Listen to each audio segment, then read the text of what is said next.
शहीद बेनज़ीर भुट्टो यूनिवर्सिटी शहीद बेनज़ीराबाद जे इम्तिहाननि वारे कंट्रोलर मोहम्मद हनीफ़ बिरोई जी पधिराई मूजिबि शहीद बेनज़ीर भुट्टो यूनिवर्सिटी सां इम्तिहानी तौरु लाॻापियल सिंध जे चइनि ज़िलनि दादू नौशरो फिरोज़ सांगड़ ऐं शहीद बेनज़ीराबाद जे 36 बॉइज़ ऐं गर्ल्स डिग्री कॉलेजनि जे BA BSc BCom MA ऐं MCom जा सालाना इम्तिहान 16 अगस्त 2023 खां शुरू कया वेंदा। इन सिलसिले में टाइम टेबल पिणु जारी कया विया आहिनि। ॼाणायल ज़िले जे बॉइज़ ऐं डिग्री कॉलेजनि में ठहंदड़ 31 इम्तिहानी सेंटरनि जे हर ब्लॉक में CCTV कैमरा पिणु नस्ब कया विया आहिनि।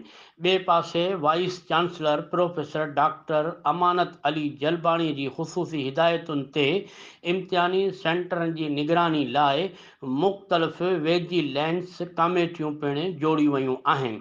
जॾहिं त इम्तिहानी सेंटरनि जे आसपास 16 अगस्त खां 8 सेप्टेंबर ताईं कलम 144 लागू कयो वेंदो। काज़ी जावेद सनाई, इबरत न्यूज़ सकरन।